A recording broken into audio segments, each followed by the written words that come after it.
Halo semuanya, perkenalkan nama saya Ninyoman Ayu Saryanti, JGP Angkatan 11 dari Kabupaten Badung. Saya bertugas di SMP Negeri 6 Mui. Pada video kali ini, saya akan memaparkan terkait pelaksanaan kegiatan aksi nyata modul 1.4 Budaya Positif. Adapun latar belakang dari kegiatan ini, yaitu yang pertama, sekolah merupakan tempat pembentukan karakter. Sesuai dengan filosofi Ki Hajar Dewantara, guru diharapkan dapat menuntun murid untuk mencapai kebahagiaan yang setinggi-tingginya sesuai dengan kodrat zaman dan kodrat sosialnya.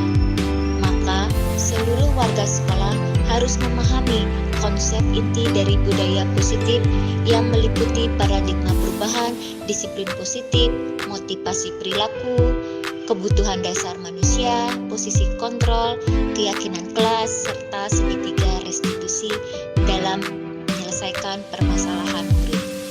Diharapkan jika seluruh warga sekolah memahami seluruh konsep tersebut, maka akan terwujud budaya positif di lingkungan sekolah. Adapun tujuan dari kegiatan aksi nyata ini yaitu yang pertama, meningkatkan pengetahuan tentang budaya positif. Yang kedua, terbentuknya motivasi intrinsik dengan membuat keyakinan kelas. Dan yang ketiga, menerapkan segitiga restitusi dalam penyelesaian masalah sehingga murid menjadi lebih bertanggung jawab dan mandiri. Adapun tahap pelaksanaan aksi nyata budaya positif yaitu sebagai berikut.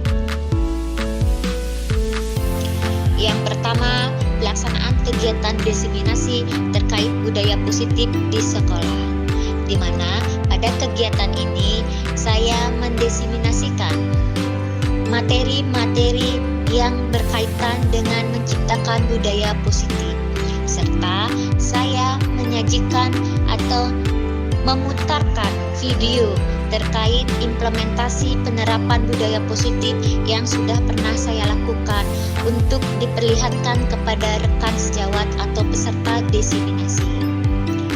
Saya juga menampilkan respon dari peserta didik terkait budaya positif yang saya terapkan, serta respon dari rekan sejawat terkait kegiatan diseminasi yang sudah saya laksanakan. Yang keempat yaitu refleksi saya terkait pelaksanaan diseminasi budaya positif serta refleksi saya terhadap pembelajaran modul 1.4 yaitu budaya positif. Dan yang terakhir yaitu rencana perbaikan implementasi ke depan yang akan saya lakukan. Selamat menyaksikan.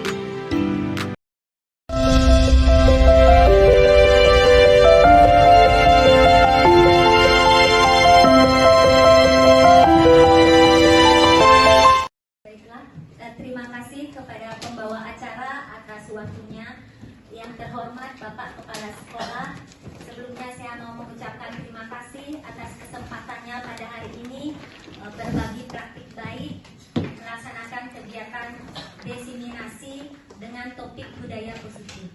Saya juga mengucapkan terima kasih kepada rekan-rekan seluruhnya, Bapak Ibu guru hebat seluruhnya yang sudah meluangkan waktunya untuk hadir di sini di ruang guru untuk mengikuti kegiatan kombel atau diseminasi positif terkait budaya positif yang akan saya bawakan pada pertemuan hari ini.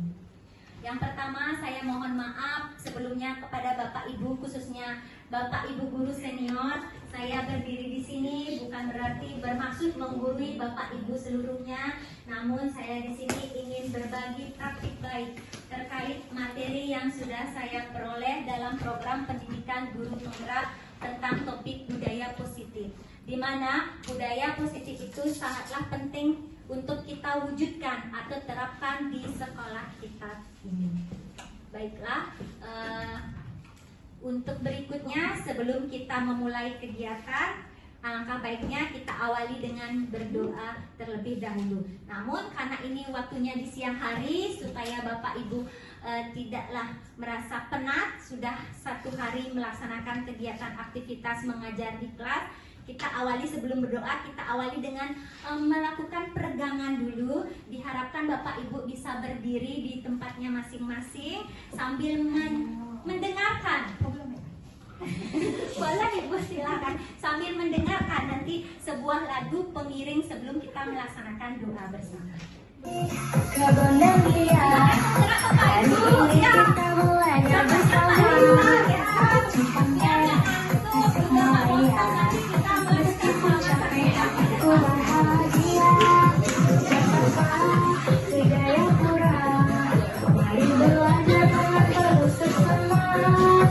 Madura sampai Papua, duduk yang rapi kita berdoa.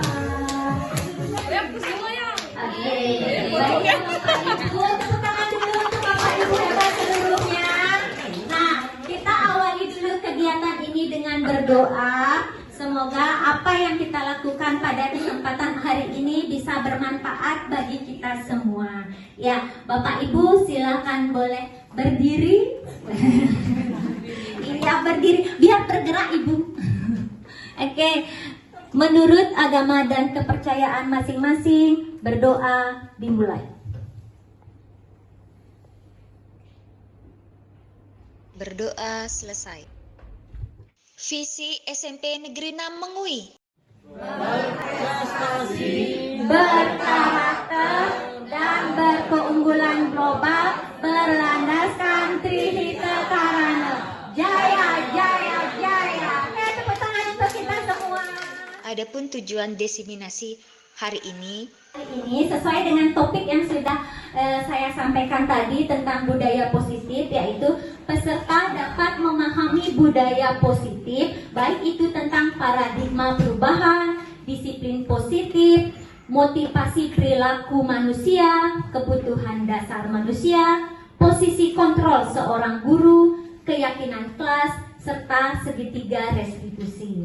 Tujuan yang kedua, peserta dapat menerapkan materi yang didapat dalam kegiatan pembelajarannya nanti. Baiklah, kita mulai ke berikutnya. Oke.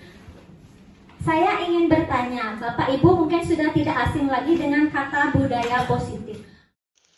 apa yang Bapak Ibu pahami tentang pengertian budaya positif?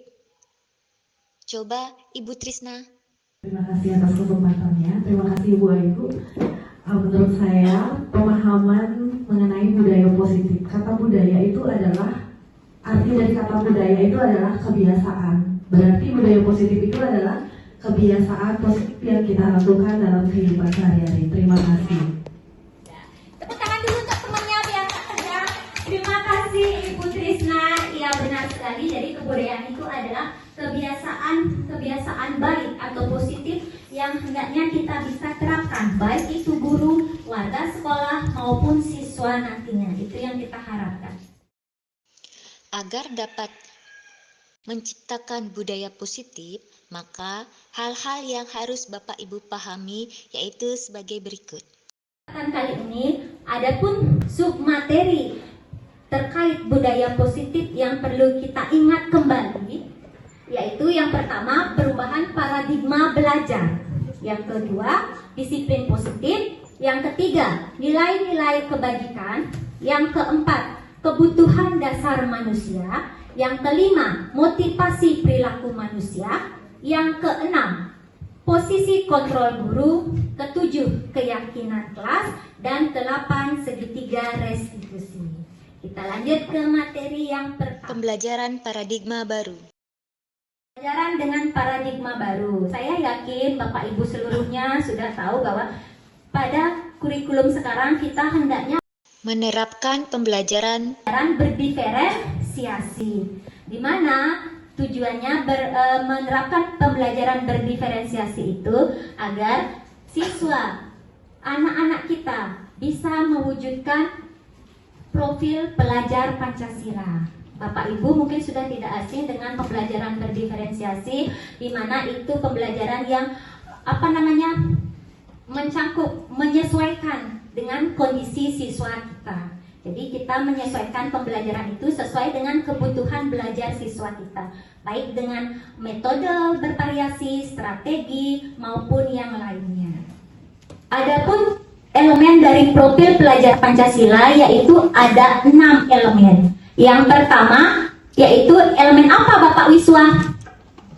Yang pertama, beriman dan bertakwa kepada Tuhan Yang Maha Esa. Iya, yang pertama adalah elemen yang paling penting itu adalah beriman dan bertakwa kepada Tuhan Yang Maha Esa. Yang kedua itu dimensi yang kedua adalah kebinekaan global, kemudian bergotong royong, kreatif, bernalar kritis, mandiri. Jadi itulah yang kita harapkan nanti dimensi yang bisa dimiliki oleh siswa kita. Bukan cuma siswa, kita pun harus memiliki dimensi atau bisa menerapkan dimensi-dimensi tersebut. Perbedaan stimulus respon dengan pendekatan teori kontrol. Yang stimulus respon, realitas atau kebutuhan kita itu sama. Pada paradigma stimulus respon, itu beranggapan bahwa kebutuhan kita itu sama. Sebenarnya, realitanya kebutuhan kita itu berbeda. Guru-guru di sini memiliki kebutuhan yang berbeda. Kita tidak boleh menganggap kebutuhan kita sama. Begitu juga dengan anak-anak. Kita harus memahami bahwa kebutuhan anak itu berbeda-beda. Jadi kita dalam pembelajaran harus bisa menyesuaikan sesuai dengan kebutuhan anak. Apakah nanti kita menerapkan pada kelas tersebut berdiferensiasi konten ataupun berdiferensiasi proses maupun berdiferensiasi produk. Yang mana yang sesuai dengan anak atau siswa didik kita tersebut. Jadi kita harus menyesuaikan. Yang kedua, semua orang melihat hal yang sama. Itu adalah paradigma stimulus respon. Namun sebenarnya sesuai dengan pendekatan teori kontrol itu, setiap orang memiliki gambaran berbeda. Jadi pandangan, gambaran kita sebagai guru maupun murid itu berbeda-beda. Kita tidak boleh menganggap pandangan mereka itu sama. Seperti itu. Kemudian yang ketiga, kita mencoba mengubah orang agar berpandangan sama dengan kita. Namun kenyataannya kita yang berusaha memahami perbedaan atau pandangan orang lain tentang dunia.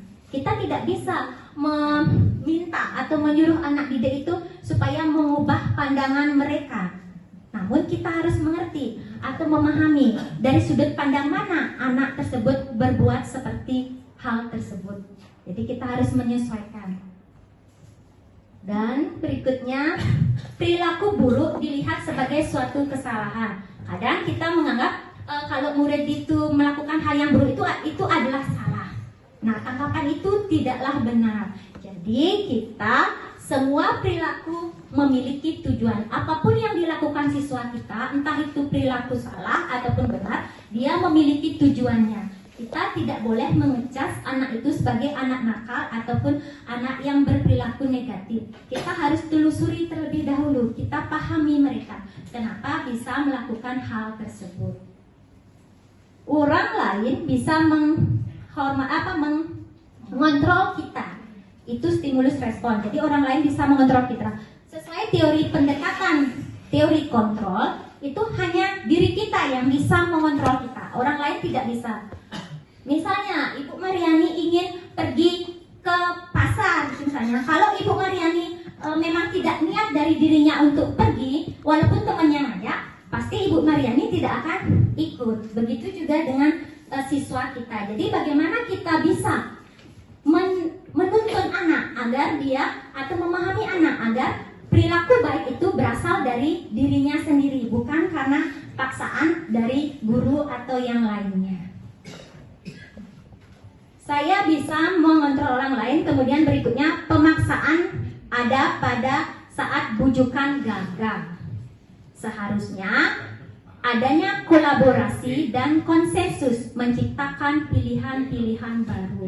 Jadi jika sesuatu yang kita lakukan itu gagal, kita tidak boleh melakukan pemaksaan terhadap anak. Namun bagaimana caranya kita untuk mencari, berkolaborasi, melakukan konsensus, mencari pilihan-pilihan yang baru yang bisa kita terapkan guna mencapai tujuan tersebut. Jadi kata terpaksa ini, pemaksaan itu harap kita hindarkan gitu, di poin ini.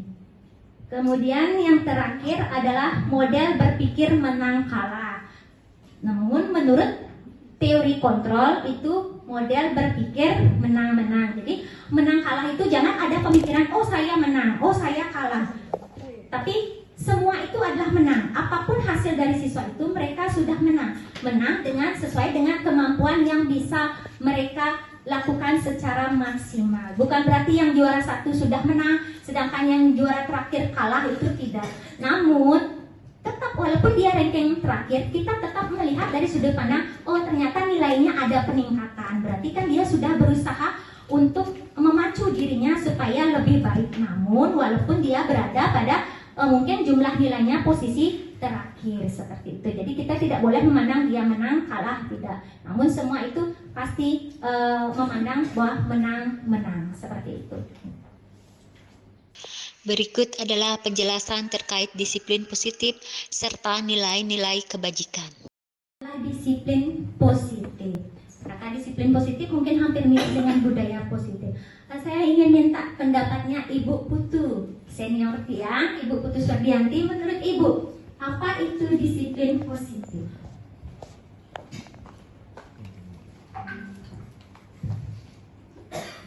Terima kasih Bu Ayu. Mungkin disiplin positif itu memang agak mirip dengan budaya positif, di mana disiplin positif ini lebih cenderung ke kesepakatan atau keyakinan yang kita buat sesuai dengan dimiripkan dengan peraturan yang sudah ada, namun kita buatkan lagi keyakinan atau kesepakatan dengan anak-anak sesuai dengan kesepakatan di kelas apa yang dilakukan. Kalau ada pelanggaran dibuatkan konsekuensinya seperti itu. Terima kasih. Oke, terima kasih Miss Putu atas pendapatnya. Tepuk tangan dulu yang lain untuk teman kita.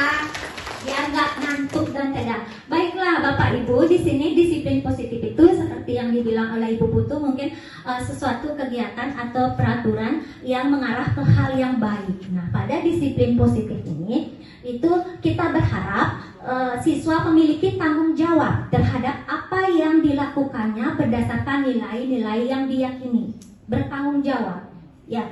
Kemudian di sini juga poinnya bahwa penerapan disiplin yang bertujuan untuk menumbuhkan kesadaran. Jadi penerapan disiplin ini bertujuan untuk menumbuhkan kesadaran dari diri siswa serta memberdayakan peserta didik tanpa imbalan, penghargaan, ancaman, atau hukuman.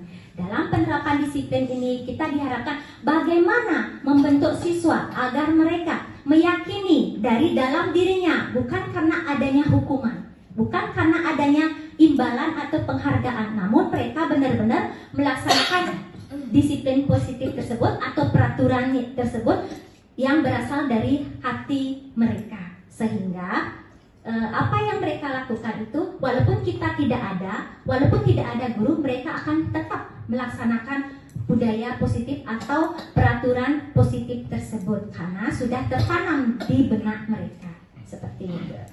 Nah, di sini pada slide berikutnya, sehingga di sini ada pun tujuan pendidik, yaitu dalam menerapkan budaya positif adalah menciptakan peserta didik yang memiliki disiplin diri sehingga mereka berperilaku mengacu pada nilai-nilai kebajikan yang universal dan memiliki motivasi intrinsik berperilaku ke arah yang lebih baik. Jadi tujuan disiplin positif ini yang ditekankan adalah murid itu bisa mengacu berperilaku sesuai dengan nilai-nilai kebajikan yang berasal dari motivasi intrinsik mereka. Nah, mungkin Bapak Ibu sudah tidak asing dengan nilai-nilai kebajikan. Apa itu nilai-nilai kebajikan? Apa saja nilai-nilai kebajikan itu? Saya yakin Bapak Ibu sudah paham semuanya. Saya minta Ibu Komang Sumaryati sebutkan beberapa nilai-nilai kebajikan yang Ibu ketahui.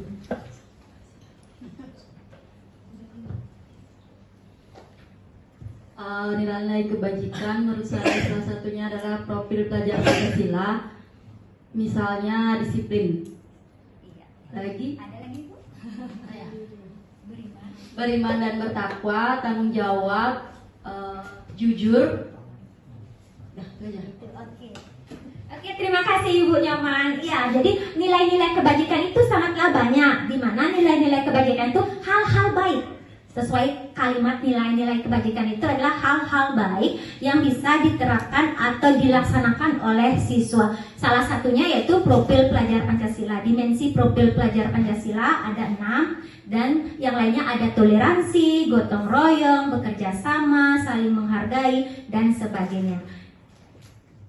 Berikut adalah penjelasan terkait kebutuhan dasar manusia dan motivasi perilaku manusia. Kebutuhan dasar.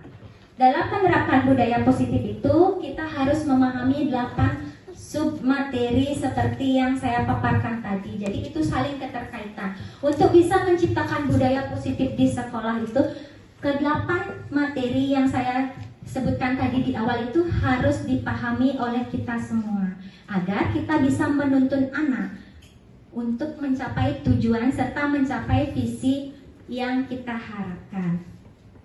Kebutuhan dasar manusia itu ada 5. Yang pertama adalah apa Ibu Suyeni?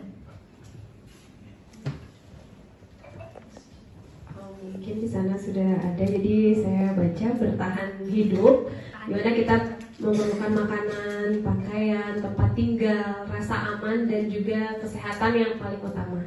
Oke, terima kasih. Oke, terima kasih Ibu.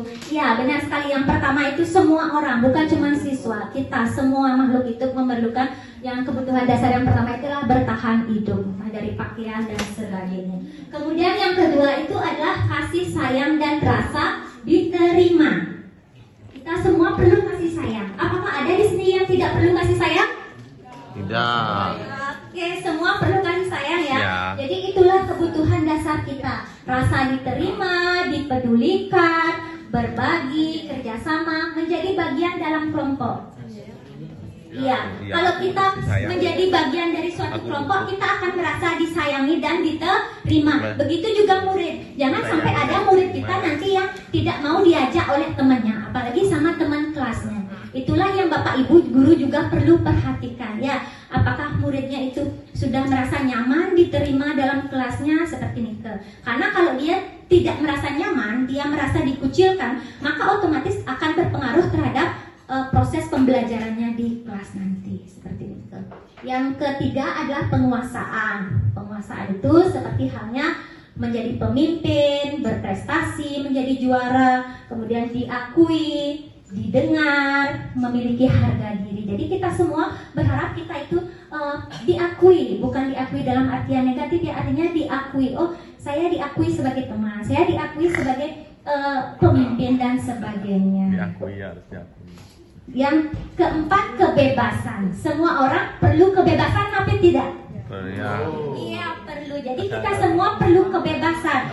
Sesuai dengan kurikulum kita, kurikulum merdeka, berarti kita berharap kita bisa merdeka, namun tetap sesuai dengan visi sekolah kita mencapai tujuan dari sekolah kita. Kebebasan itu tentunya ada batasannya, tidak berarti kebebasan yang tanpa batas.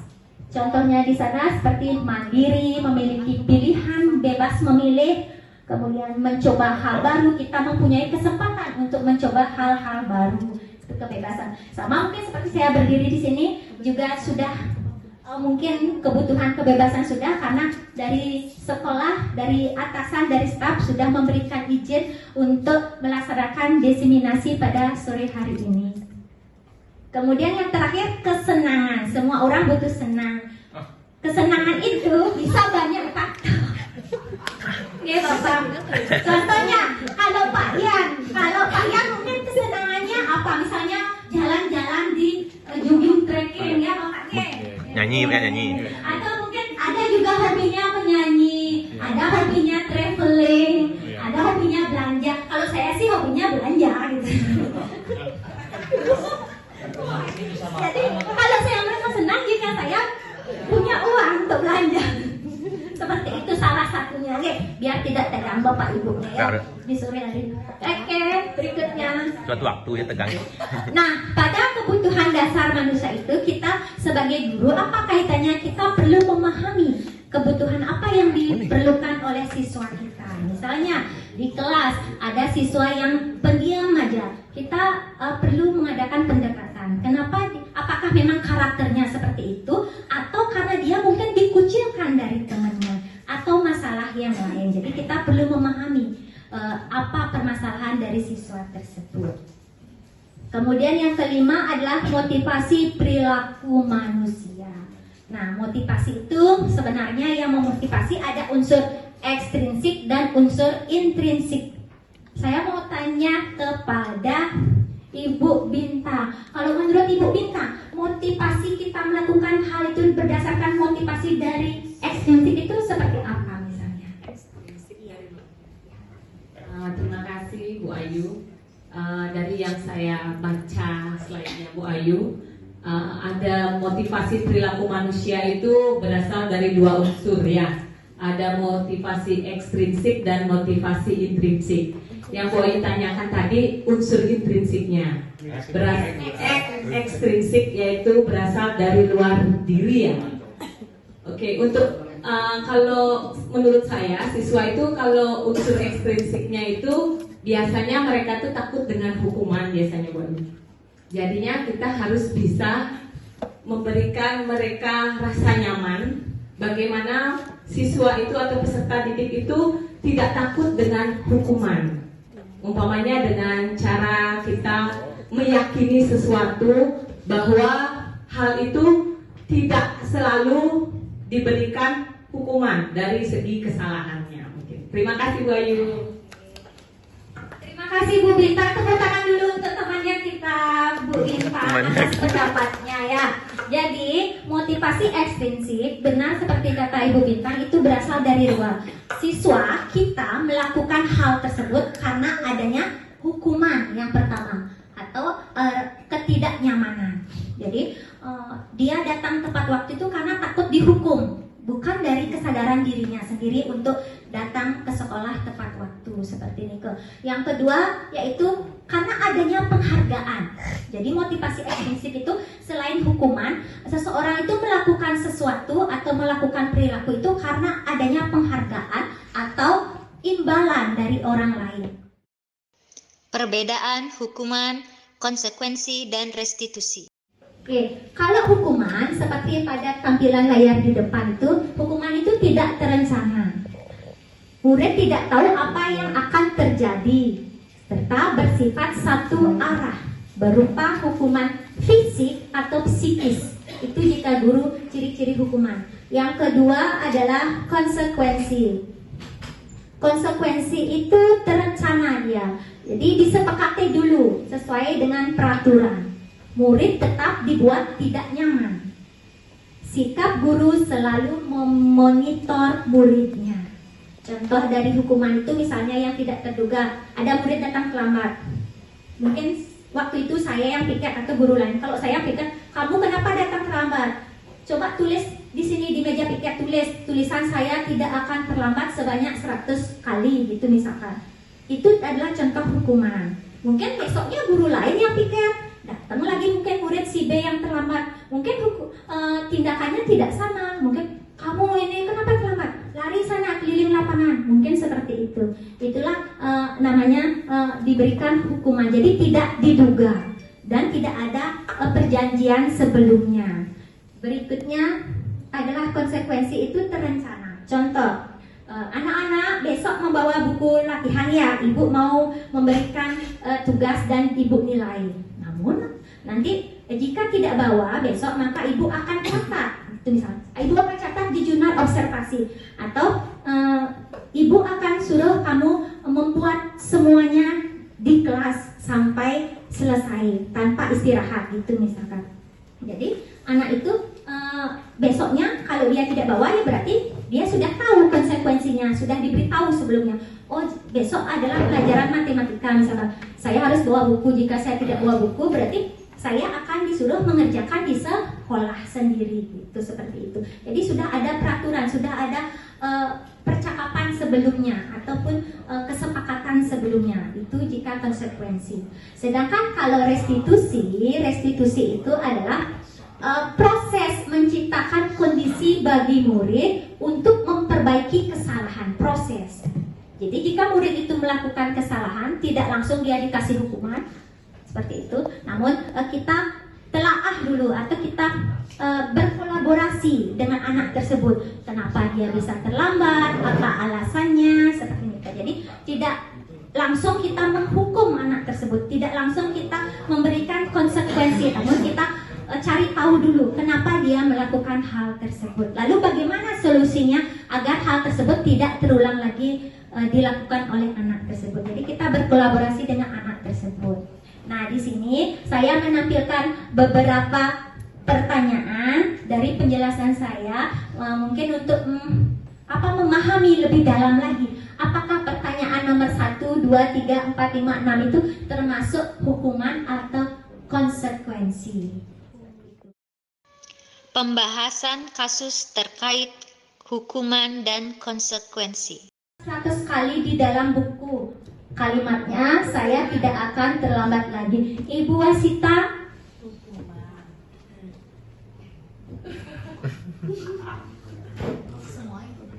satu aja Bu.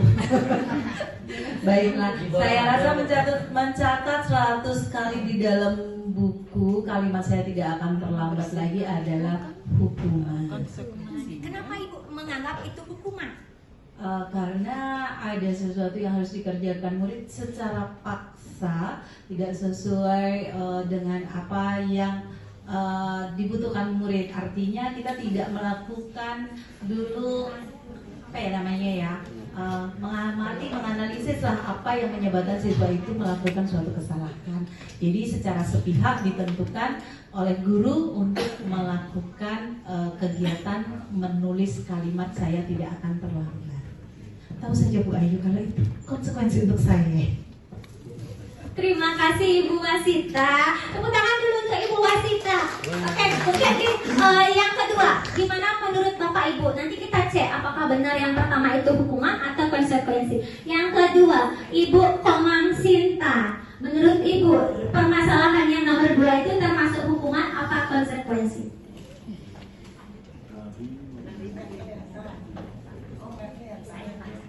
Oke, saya bacakan untuk permasalahan yang kedua. Apakah dia termasuk hukuman atau konsekuensi? Yaitu yang kedua, lari mengelilingi lapangan.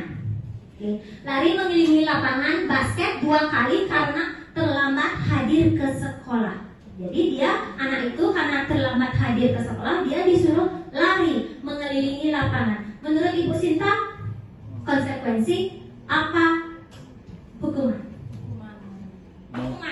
Oke, menurut Pak Yan, sama hukuman atau konsekuensi? Karena sifatnya dari jumlah yang dilaksanakan atau dilakukan oleh siswa sebanyak 2 kali, menurut yang ke konsekuensi mungkin ke sebelumnya. Tetapi yang kembali dari awal dari konsep yang Bu Ayu sampaikan tadi antara konsekuensi dan hukuman ke menurut ya, kalau itu menyangkut hukuman, itu kan jelas ada dasarnya, dasar yang memang berlaku dalam suatu sekolah yang tidak disampaikan kepada peserta didik, anak didik, ini hukuman. Sedangkan kalau konsekuensi juga aturan itu seluruhnya, tetapi disampaikan kepada siswa. Dan konsekuensi dasarnya ada disampaikan terlebih dahulu dan tidak disampaikan terlebih dahulu. Itu aja pembedaan berarti. Ini kalau benar, terima kasih. Ya, terima kasih Pak Yan. Ya, benar sekali. Jadi kalau seperti yang tadi hukuman itu kita tidak sampaikan kalau dia terlambat itu apa saja yang harus dia lakukan. Itu seperti yang saya bilang pertama, mungkin setiap guru beda-beda, nanti tergantung guru piketnya mungkin beda memberikan sanksi. Namun kalau konsekuensi itu sudah pasti diadakan kesepakatan terlebih dahulu. Nah, untuk nomor 2 kita keep, yaitu ada jawabannya hukuman dan konsekuensi. Nanti akan ada kunci jawabannya ya Bapak Ibu.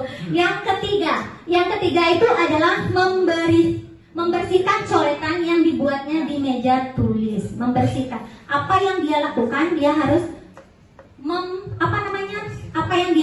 dia harus memperbaiki kesalahannya. Jadi kalau membersihkan coretan yang dibuatnya di meja tulis, mungkin apa? Iya, konsekuensi. Yang nomor 3 adalah konsekuensi. Nanti kita lihat cek. Yang nomor 4, murid diminta untuk push up 15 kali karena tidak menggunakan masker ke sekolah. Hukuman. Yang berikutnya, menggantikan kertas tugas teman yang telah dirobek. Konsekuensi. Oke, berjemur di lapangan basket pukul 12. Hukuman. Kita lihat sekarang jawabannya. Yang pertama, hukuman karena dia itu diberikan sanksi berupa fisik atau psikis ya. Yang kedua, hukuman juga lari mengelilingi lapangan. Yang ketiga, konsekuensi membersihkan karena dia melakukan coretan, jadi dia harus membersihkan coretan itu. Dia tidak diberi hukuman untuk berlari atau dia tidak diberi hukuman untuk push up, namun sanksinya adalah sesuai kesalahan yang dia lakukan. Bagaimana dia memperbaiki kesalahan tersebut, itulah konsekuensi. Berikutnya, hukuman push up. Yang nomor 5, konsekuensi mengganti kertas teman yang dicoret. Dan terakhir, hukuman. Ya, tepuk tangan untuk kita semua. Bapak guru hebat seluruhnya. Terima kasih. Bagaimana sekarang sudah bisa membedakan antara hukuman dengan konsekuensi? Sudah. Oke, terima kasih. Sedikit Bu Guru. Iya, Bapak. Jadi kalau demikian bisa disimpulkan berarti antara hukuman dan konsekuensi. Jadi hukuman itu berarti mereka melaksanakan yang bukan, artinya kesalahan yang mereka perbuat secara langsung, kan demikian. Sedangkan untuk konsekuensi apa yang mereka harus laksanakan berdasarkan apa yang mereka, kesalahan yang mereka kerjakan atau perbuat sendiri, kan gitu jadinya. Kita merelaksasi. Tadi kita sudah hampir 4 materi ya, tinggal lagi 4. Jadi kita supaya tidak tegang, ayo kita melakukan senam pinguin.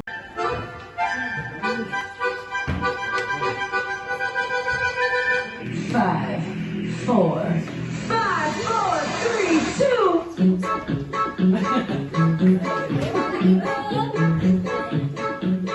Gerakan, jangan malu-malu. Kita lupakan masalah sejenak, lupakan rasa lelah. Nanti kita istirahat bersama setelah kegiatan diseminasinya di rumah masing-masing.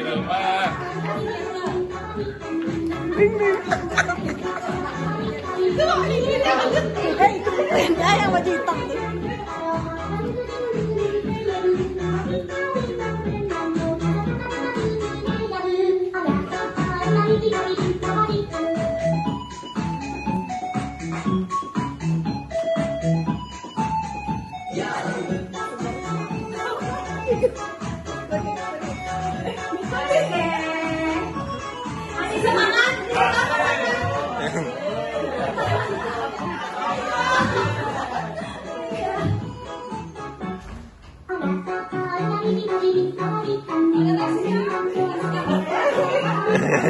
Mana nasinya? Mana? Nanti ya, di rumah sudah disediakan ya. Diambil di daftar masing-masing. Cepat penguin.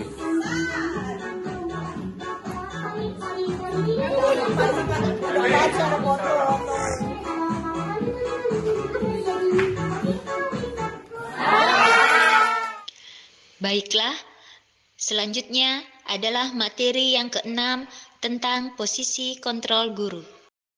Yaitu sangat penting mungkin bagi kita adalah kita harus bisa menempatkan diri pada posisi kontrol.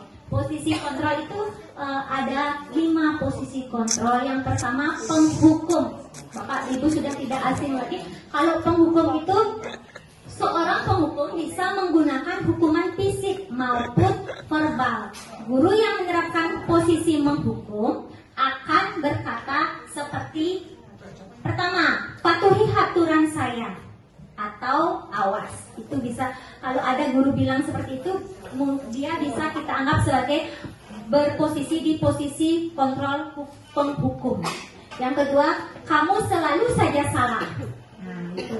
Yang ketiga, selalu pasti selalu yang terakhir selesai. Mungkin ada anak yang mungkin kurang mampu, dia terus di belakang, terbelakang selesainya. Nah, jika ada guru bilang seperti itu, mungkin dia berada di posisi penghukum. Penghukum itu tidak hanya fisik seperti yang di atas disampaikan, juga bisa berupa verbal atau kata-kata kita yang kurang enak didengar atau kurang pantas kita ucapkan. Kemudian yang kedua, pembuat merasa bersalah. Di sini posisi guru itu biasanya guru akan bersuara lebih lembut daripada posisi penghukum. Kata-kata yang keluar dengan lembut akan seperti salah satu contohnya itu yaitu ibu sangat kecewa dengan kamu. Nah, ada kata kecewanya. Kedua, gimana? Coba kalau orang tua kamu tahu kamu berbuat begini. Jadi membawa orang tua. Gimana sih perasaan orang tuamu? Tahu kalau anaknya seperti ini, itu guru itu memposisikan membuat merasa bersalah. Di posisi ini murid akan memiliki penilaian diri atau yang buruk tentang diri mereka. Jadi kalau kita di posisi membuat merasa bersalah itu harap dihindari karena murid itu akan berpandangan buruk tentang diri mereka.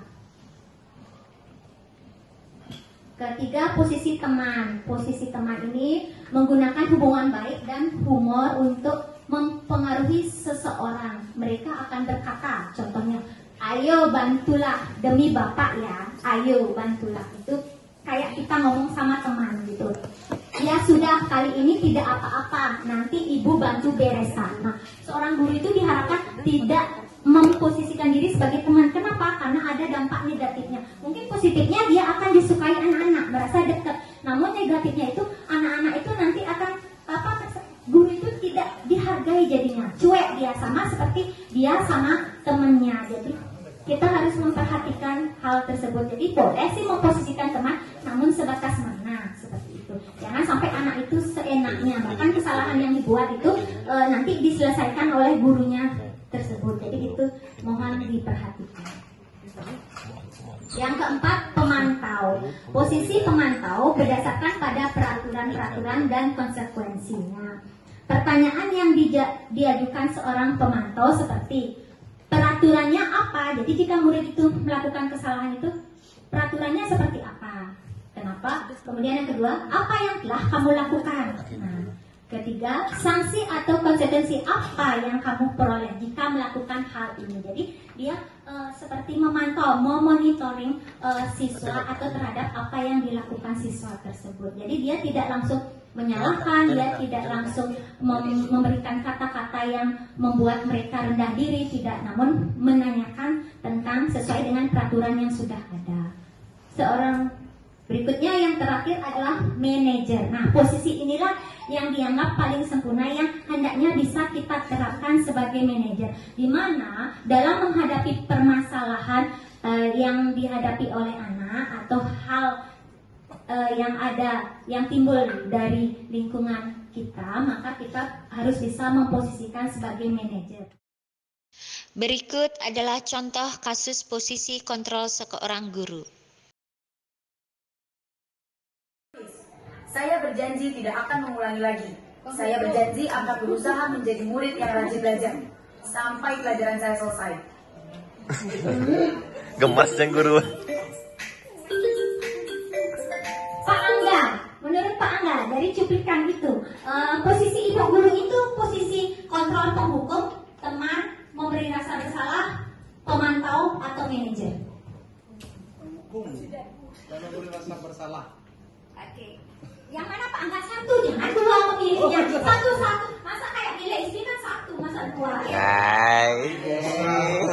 Dua kalau Ayo Pak Angga, kalau yang tadi contoh yang pertama itu posisi yang mana? menurut saya posisinya menghukum. Menghukum. Oke, terima kasih Bapak Angga. Pagi, Pak. Ada yang belum mengerjakan? Anton, kamu sudah mengerjakan? Belum, Pak. Kamu nggak ngerjakan. Pada posisi kedua ini, kamu mau mungkin jadi suaranya apa? lebih datar ya, tidak garang seperti yang pertama. Coba bayangkan orang tuamu betapa kecewanya sama kamu. Kamu itu sudah kelas 5. Harusnya bertanggung jawab sama dirimu sendiri. Ayo, itu apa? Oh, Pak D Sudarmayana. Apa Pak Gede? Itu membuat rasa bersalah. Ya ada pertanyaan nanti mau jadi apa seperti itu.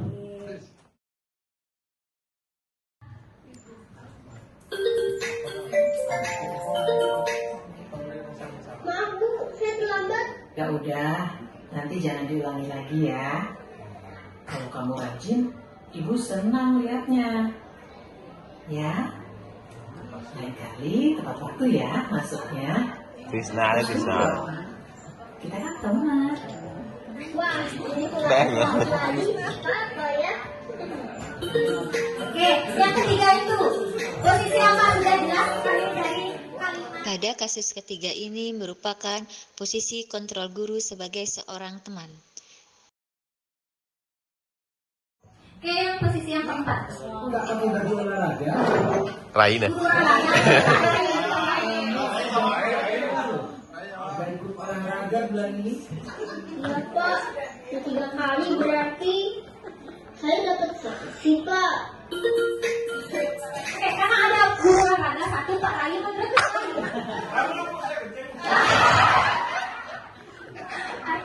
menurut Pak Rayu dia berposisi guru olahraga itu di posisi teman, pemantau, manajer, penghukum. Manajer. Oke, mungkin Ibu Sunarti, silakan. Menurut Ibu apa Ibu? Pemantau kan yang sudah tahu menghitung 3 kali tadi.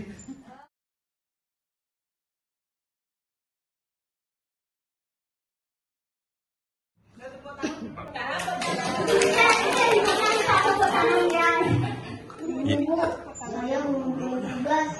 Ini mirip ya Bu Sunarti ini kayaknya nih. Kenapa kamu terlambat mengumpulkan tugas? Iya Bu, saya kalau sore bantu ibu jaga warung, nggak sempat ngerjain tugas. Kira-kira nih, apa yang bisa kamu perbaiki supaya kamu bisa mengerjakan tugas tepat waktu? Coba, kapan biasanya kamu membantu ibu jualan? Ya pernah sampai jam 8 malam Bu.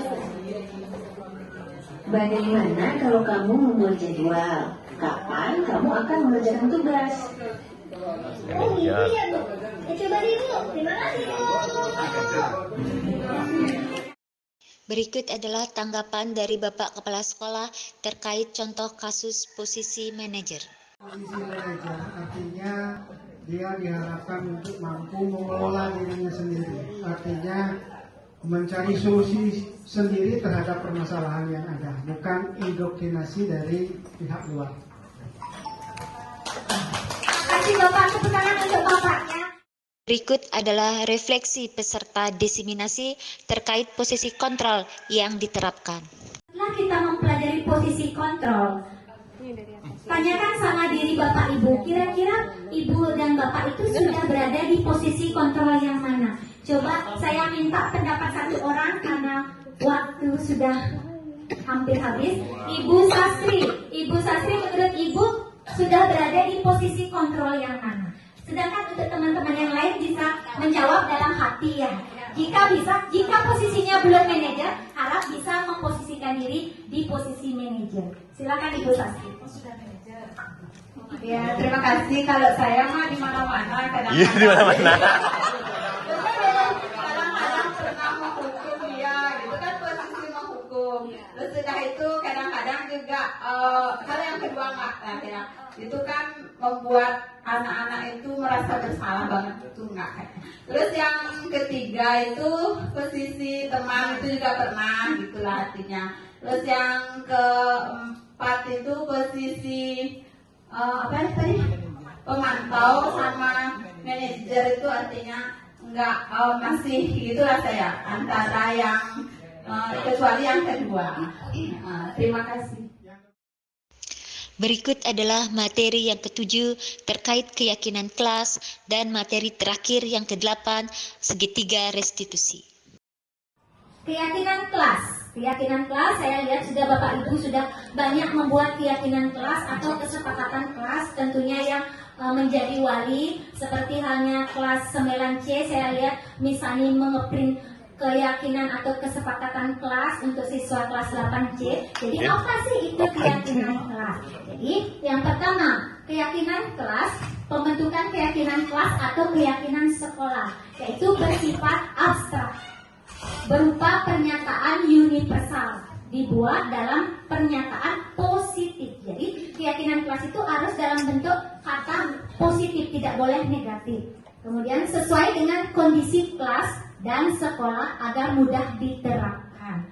Terakhir, keyakinan kelas tidak boleh menggunakan kalimat atau pernyataan negatif. Contohnya, dilarang membuang sampah. Tidak boleh ada pernyataan negatif, dilarang.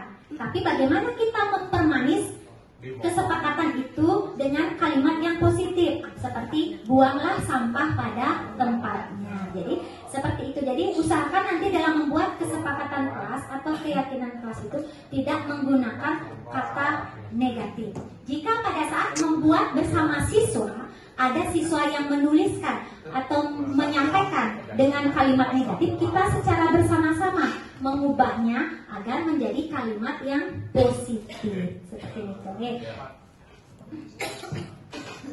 Nah, ini adalah contoh-contoh keyakinan kelas. Tidak harus sama formatnya, tergantung dari kelas dan Bapak Ibu masih membagikan yang sudah kita bahas tadi, entah itu hormat menghormati, bekerja sama, diterima dan dimiliki, kemudian kolaborasi, integritas dan sebagainya, toleransi, itu harus sesuai keyakinan itu dengan nilai-nilai kebajikan. Berikutnya, ini juga salah satu contoh keyakinan kelas. Tadi versinya beda, namun sama intinya tentang apa kesepakatan kelas tersebut atau apa kesepakatan sekolah tersebut. Nah, yang terakhir yang paling penting di penghujung materi ini yaitu segitiga restitusi. Ya, kita diharapkan sebagai seorang guru dapat menerapkan posisi control manager dengan menerapkan tahapan segitiga restitusi dalam menyelesaikan permasalahan.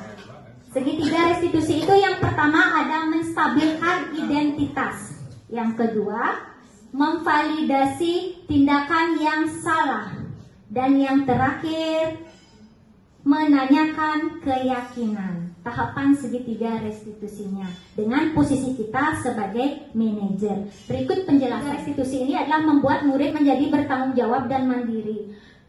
Menstabilkan identitas itu contohnya berbuat salah itu tidak apa-apa. Itu salah satu yang harus kita ucapkan pada saat kita berkomunikasi dengan siswa yang melakukan kesalahan.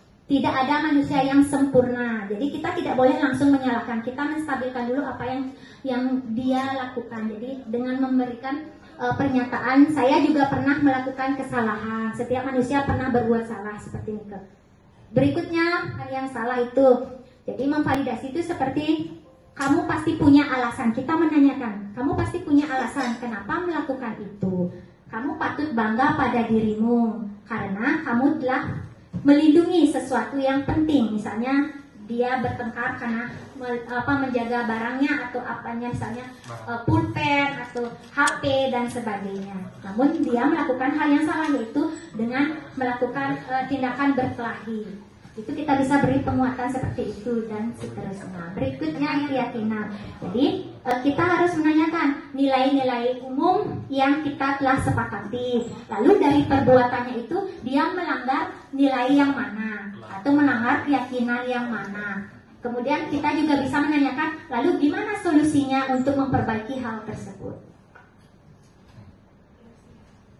Dalam penerapan program disiplin positif, hendaknya guru harus memiliki standar kepribadian profesional, di mana dalam menciptakan budaya positif itu Kita harus memahami ke-8 submateri tersebut, tidak bisa terpisahkan. Ada kaitan antara materi 1, nilai-nilai kebajikan, posisi kontrol, segitiga restitusi, paradigma perubahan, itu semua saling terkaitkan jika ingin mewujudkan budaya sekolah yang positif. Seperti ini Bapak Ibu.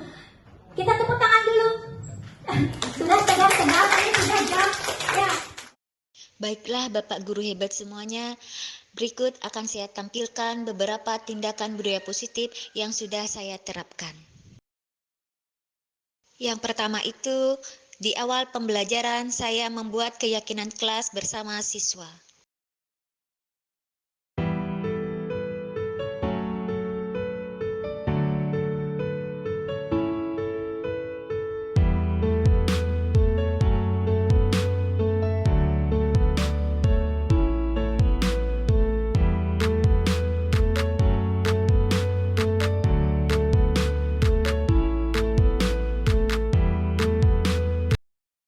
Berikut adalah refleksi atau respon dari siswa terkait pembuatan keyakinan kelas. Perkenalkan, nama saya Luputu Widya Wijayanti dari kelas 8B. Di sini saya akan memberikan respon saya terhadap pembuatan keyakinan kelas. Saya sangat merasa antusias dengan adanya keyakinan kelas. Karena dengan adanya keyakinan kelas, suasana kelas menjadi lebih aman, nyaman, dan juga tentram. Seluruh siswa dan juga siswi menjadi saling menghormati dan juga menghargai. Sehingga semua orang menjadi betah berada di kelas dan juga di sekolah. Terima kasih.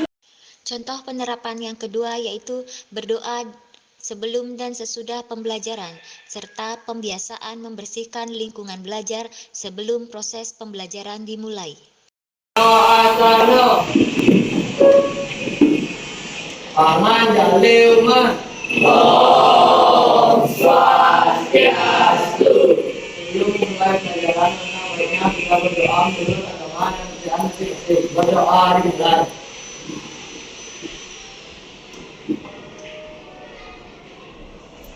Berdoa Ustaz. Oke anak-anak, silakan kembali duduk dan tentunya ingat silakan cek dulu bangku kalian, di sekeliling kalian apakah masih ada sampah atau tidak. Silakan. Yang ada sampahnya silakan dibuang terlebih dahulu supaya lingkungan belajar kalian menjadi bersih dan nyaman.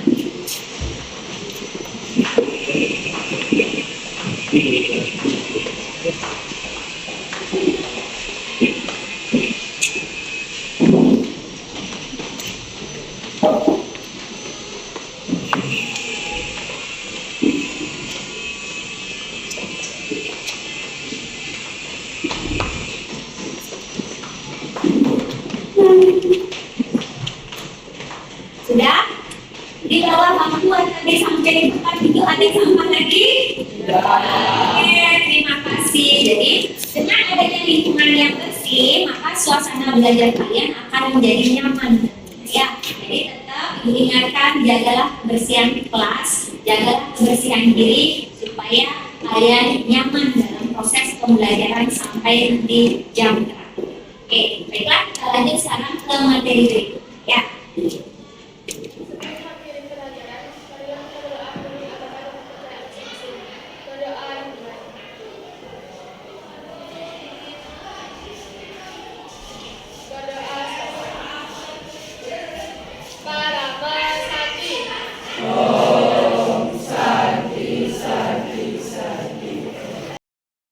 Berikut adalah respon atau refleksi siswa terkait kegiatan berdoa sebelum dan sesudah pembelajaran serta pembiasaan kebersihan lingkungan belajar.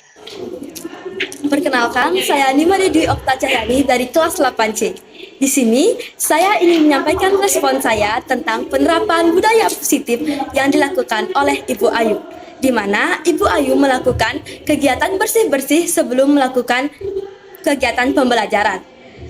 Dan saya antusias melakukan kegiatan tersebut karena saya meyakini bahwa kegiatan bersih-bersih sebelum belajar akan menimbulkan suasana yang nyaman saat pembelajaran. Makasih. Dan yang terakhir adalah penerapan segitiga restitusi dalam menyelesaikan permasalahan murid. Ya, masuk.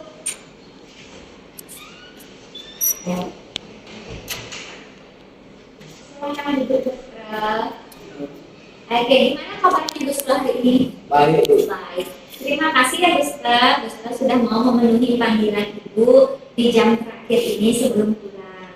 Nah, ada pun maksud dari tujuan Ibu memanggil Gustra. Ibu ingin berkomunikasi, berdiskusi dengan Gustra. Karena Ibu mendapat laporan Gustra setiap tiket sering datang terlambat ya? Iya, Bu. Baik. Menurut ingatan kamu, berapa kali kamu datang terlambat? Bulan ini sudah 3 kali, Bu. Nah. Oh, berarti sudah 3 kali. Berarti 3 kali itu kan 1 bulan ada 4 kali kamu tiket ya. Berarti hampir setengah lebih dari sering sekali tidak hadir. Oke. Lalu kamu tidak hadir tiket itu pasti ada alasannya. Kalau boleh tahu kenapa? Alasan saya, malamnya saya pergi mancing sama teman saya, Bu, sampai larut malam. Oh, jadi karena kamu lambat bangun berarti ya?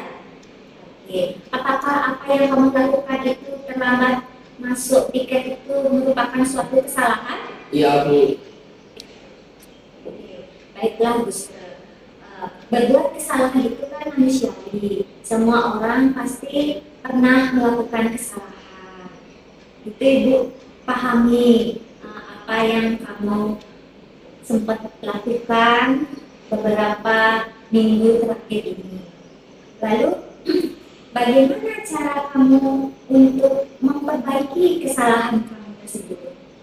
Saya pergi mancing tidak sampai larut malam dan ingat waktu.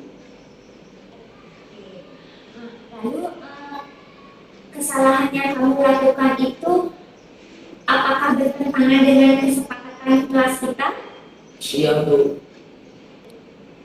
Lalu menurut Gustra, keyakinan kelas atau kesepakatan kelas yang mana yang Gustra langgar? Kedisiplinan, Bu. Iya, benar sekali Gustra. Apa yang Gustra lakukan itu tidak sesuai dengan kesepakatan kelas kita ya, di mana Gustra artinya kurang disiplinnya seperti itu. Nah, lalu untuk langkah berikutnya bagaimana solusi atau cara Gustra untuk kira-kira supaya bisa memperbaiki kesalahan tersebut? Saya pergi mancing dengan teman tidak sampai larut malam dan akan ingat waktu untuk sekolah, Bu. Oh, berarti apa yang Gustra sampaikan sudah bagus sekali ya. Gustra sudah tahu apa yang harus Gustra lakukan supaya nanti saat dapat tiket itu tidak terlambat lagi dengan cara berarti mancingnya lebih awal mungkin ya. Oke, Ibu paham hobi yang Gustra miliki adalah sebuah kesenangan yang membuat Gustra biar lebih bisa bersemangat lagi.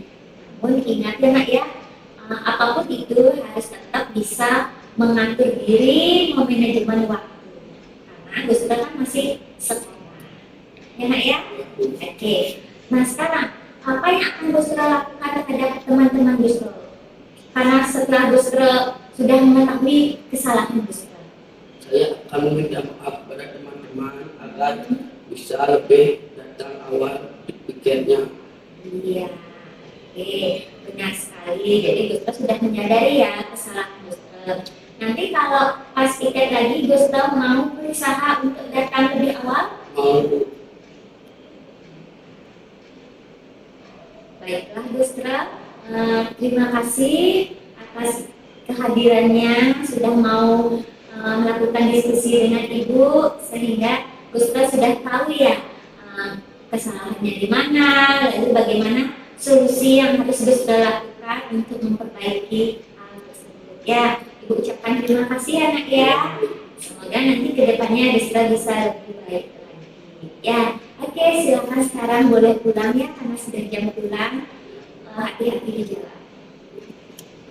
Kasih ya, Bu. Iya, sama-sama.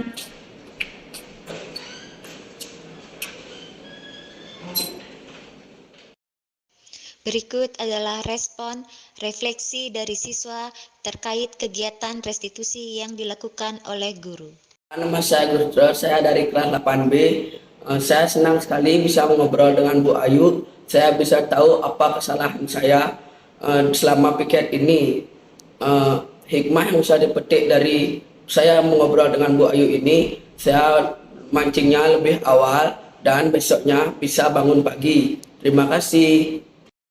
Baiklah Bapak Ibu guru semuanya, demikianlah penerapan budaya positif yang sempat saya lakukan di SMP Negeri 6 Mengwi. Semoga contoh tersebut dapat menginspirasi Bapak Ibu rekan sejawat yang untuk bisa menerapkan budaya positif di sekolah.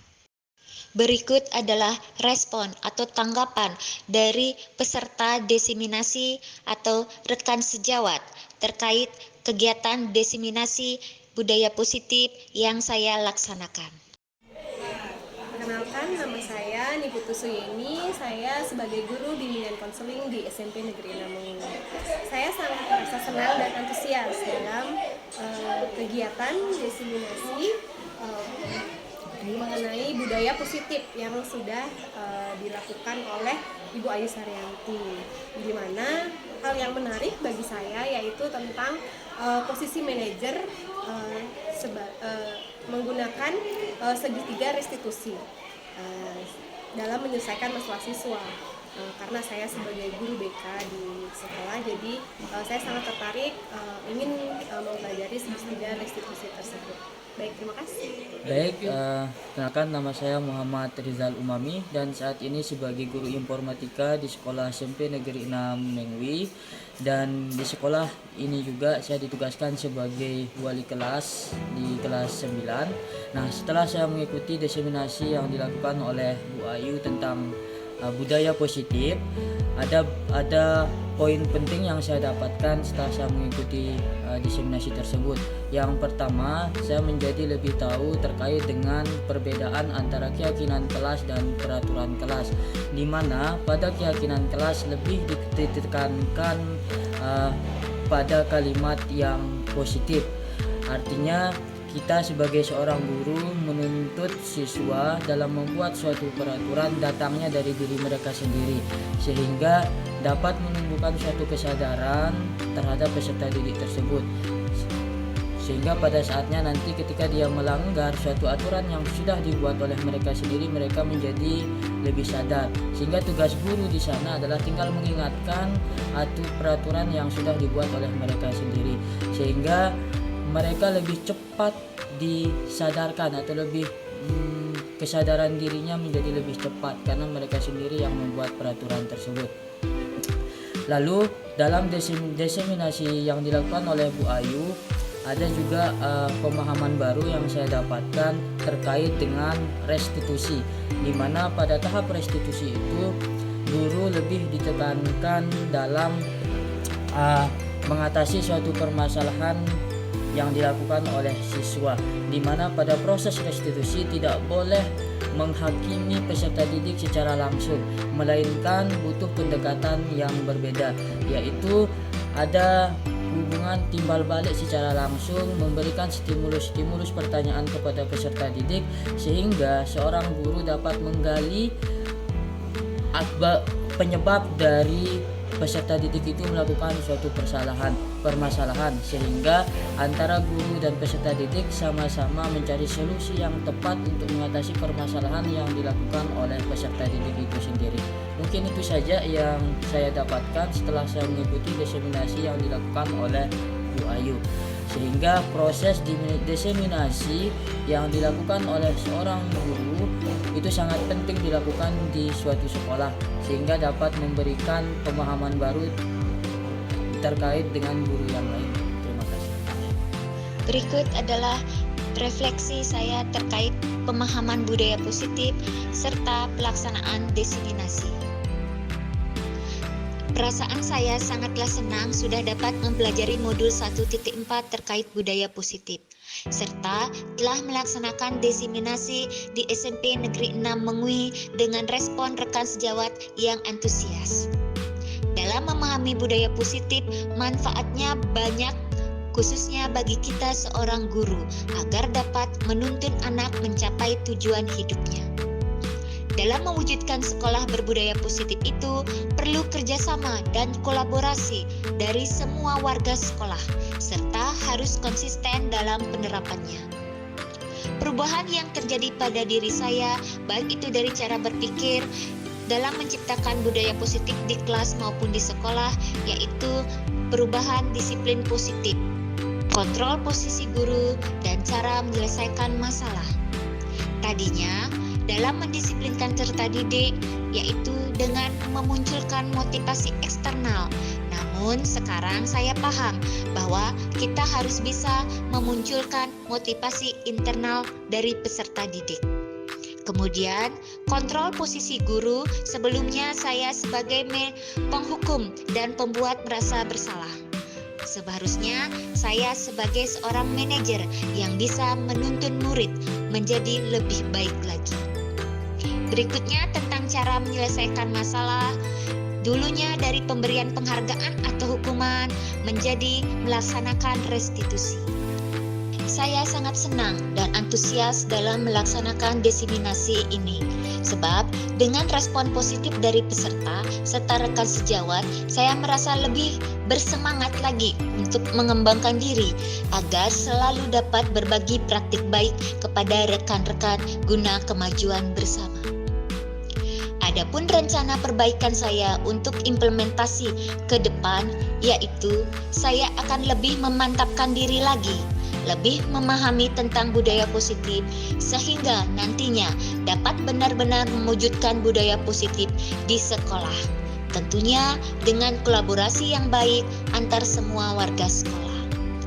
Terima kasih. Salam guru penggerak, tergerak, bergerak, menggerakkan.